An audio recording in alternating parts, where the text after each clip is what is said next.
Guys, how's it going? Welcome to my video. So I am stranded at Sears right now. I'm stranded at Sears right now trying to get my car started for the last 30 minutes, and it kind of sucks because nothing is happening right now. I went to Sears to get something, a couple of tools, came back to my truck, and nothing happens. All right, nothing turns on. All the lights work. Blow motor works, the radio works, everything works except nothing else as far as the car cranking up is concerned. The car's not cranking up at all. So basically what I did was, I thought maybe it was a dead battery. I went out, checked out the battery, see if the terminals were corroded or not. Terminals were not corroded. All right, turned on my headlights, went out, and checked my headlights to see whether they were bright, and they were pretty bright. So I'm like, I can't rule out 100% that's the battery.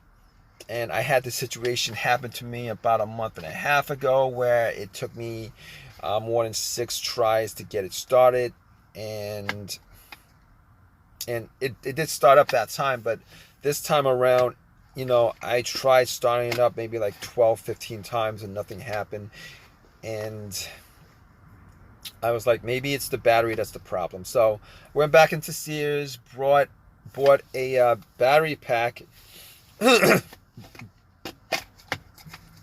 tried it. And I realized after I bought it, you got to charge that up. I mean, it was charged up like 75%. I tried it on a 75% charge. Nothing happens. So I'm like, oh, okay, I got to return this. Bad thinking on my part. So I'm going to have to ask somebody to help me get a jump. I probably need the battery pack anyway because of what happened last time. I just didn't get around to buying it, but I'm going to return this for another one, a better one. Anyway, I asked a couple of people to help me, get the car started. One guy had some jumper cables, and we tried a couple of times, had the cables on the truck for, I'd say, a good 4 to 5 minutes, and then tried starting it up. It didn't work. Nothing worked. I'm like, at that point, I knew it was going to be a bigger issue. Probably wasn't the battery. I was hoping it was the battery. I would have gone into Sears, bought another battery, put it in. I didn't think it was the battery to begin with. I didn't think it was the battery last time. So it's not the battery. So I was thinking maybe it could be the alternator. Maybe it was the alternator, but, thinking previous situations where my car wouldn't start or died out because of the alternator, I realized that it wouldn't be the alternator because it would not be the alternator because my truck, it wouldn't be the alternator because this truck would have at least cranked up and started with the jump, and it would have died out once I took the cables off, and it didn't happen. So I could rule out the battery and the alternator. So I'm thinking to myself, man, okay, it's going to be a bigger problem.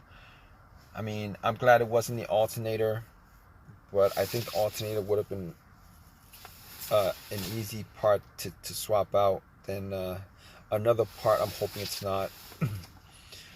But at this point, I was thinking, just let's go down the list of things that could have caused this. It's not the alternator, it's not the battery. 100% sure of that. Probably the relay or the fuse. It could be the relay or the fuse. Now, I opened up the fuse box, checked out all the fuses, the relays. Nothing looked like it was burnt or anything like that. Checked out the starter relay, and I swapped it out for another relay on the fuse, in the fuse box, and that did nothing. Tried to start up, nothing happened. But I didn't think it was a relay to begin with. Did not think it was a relay to begin with. So, but because it was the car was actually making a click. There's like a faint clicking sound every time I try to start up. So I'm thinking to myself, maybe it's the fuse. So I went, out of all the fuse situations that I've had where my car wouldn't start, I've had a couple of them. One of them, the main fuse was blown, and basically all of the electricity in the car, none of it worked. But that's not the case in this situation, because I'm getting electricity throughout the truck, and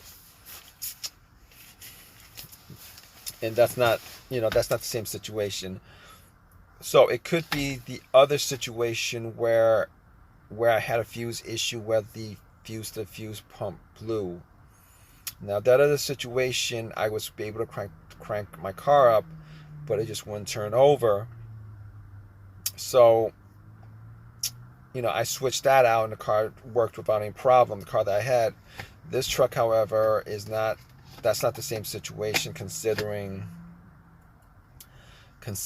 it's not even cranking up at all. So I know it's not the fuel pump.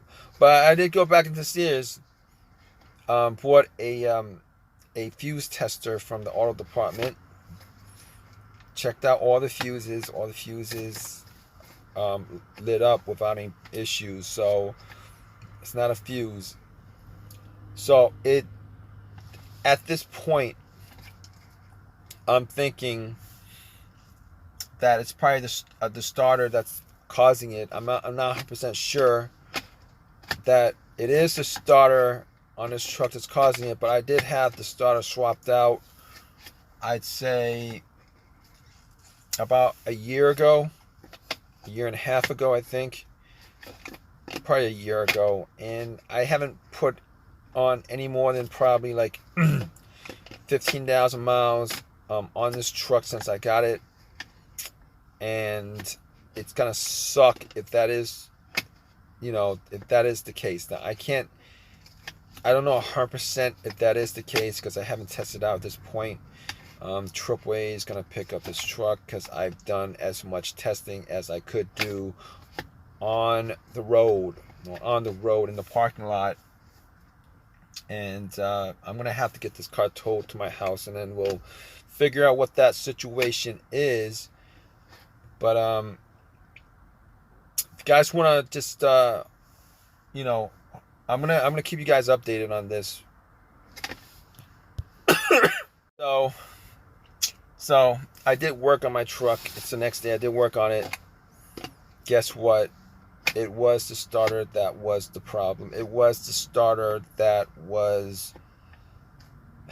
Man, I did some tests on the starter. I did the little relay test where you put a wire to like two of the sockets on the relay, and the starter didn't start up at all. Just bypassing everything, the starter didn't start up at all.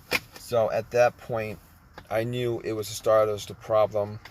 Spent some time taking the starter out, went back to AutoZone, had complained to them that that starter did not last me.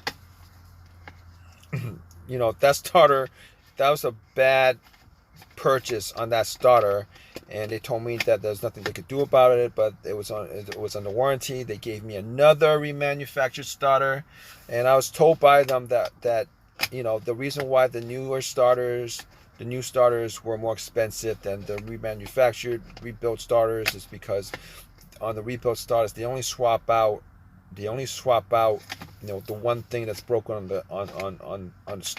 the starter that you bring in. The rest of it, is pretty much the same mileage that it had when the car died, which is crazy to me. And you guys didn't know that they do not swap out everything when they rebuild the starter. They don't do any of that. Sucks. But I did. It was under warranty. I did, get it for free, I guess, but still, it's killing my time. I put it in. It starts right up without any problem at all. Starts up every time. So it was definitely the starter that was the issue. I don't know. I'm really hoping that this starter lasts me a lot longer than the last one. You know? But it is what it is, guys. If you guys enjoyed this video, if it has helped you guys out in any way, please give me a thumbs up. Please subscribe. If you guys have any comments at all, please leave a comment in the comment section. If this situation comes up again, I'll make another video of it. Hopefully this starter that I got lasts me a lot longer than the previous one, guys. All right, take care.